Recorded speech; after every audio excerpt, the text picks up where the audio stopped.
தமிழும் சரஸ்வதியும் இறுதி அத்தியாயத்தை நெருங்கியாச்சு. இது ஒரு லாஸ்ட் எபிசோடுக்கு ஒரு ப்ரமோ ரிலீஸ் பண்ணியிருக்காங்க. தமிழ் சரஸ்வதி எல்லாரும் இதை காண தவறாதீங்க அப்படின்னு சொல்றாங்க. இந்த எபிசோட் பயங்கரமான சுவாரஸ்யமான திடுக்கிடும் தகவல்கள் அதெல்லாம் இருக்குன்னு சொல்றாங்க. ஏன்னா நேத்து ப்ரமோலயே முக்காவாசி வந்துருச்சு.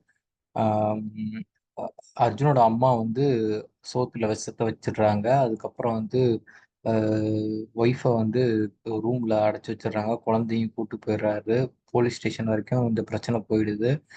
தமிழ் போய் போலீஸ்ல எக்ஸ்பிளைன் பண்றாரு, இந்த மாதிரி இதெல்லாம் நடந்துருச்சு அப்படின்றப்போ அவன் ரத்தம் எடுக்கிற மாதிரி காமிக்கிறாங்க. ஸோ இதான் திரும்ப ஒரு கடைசியா திருந்திடுற மாதிரி, உண்மையாவே திருந்திடுற மாதிரி காமிப்பாங்கன்னு நான் நினைக்கிறேன். இல்ல அவளை விட்டுட்டு தங்கச்சியை மட்டும் கூட்டு வர மாதிரி காமிப்பாங்க. தங்கச்சியும் தங்கச்சி குழந்தையும் கூட்டு வர மாதிரி காமிப்பாங்கன்னு நினைக்கிறேன்.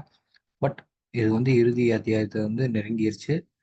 ஆனா சுவாரஸ்யமா தான் இருந்துச்சு. ஒரு காலத்துல சுவாரஸ்யமா இருந்துச்சு. பயங்கரமான ஸ்கிரீன் பிளே எல்லாம் இருந்துச்சு. ஆனா இப்போ லாஸ்ட் கொஞ்சம் மாசமா ரொம்ப இழுக்கிற மாதிரி ஆயிடுச்சு. திரும்ப திரும்ப திரும்ப திரும்ப திரும்ப அதே விஷயத்த காமிச்சுக்கிட்டே இருக்காங்க. ஆஹ் அவங்க ஆப்போசிட்ல இருக்கிறவங்க ஜெயிக்கிற மாதிரி காமிச்சுட்டே இருக்கிறப்போ நம்மளுக்கும் இரிட்டேட் ஆகுது. ஒரு வழியா முடிச்சிட்டாங்க, நல்ல விஷயம் தான். நீங்க என்ன நினைக்கிறீங்கன்றது கமெண்ட் செக்ஷன். தேங்க்ஸ் ஃபார் வாட்சிங்.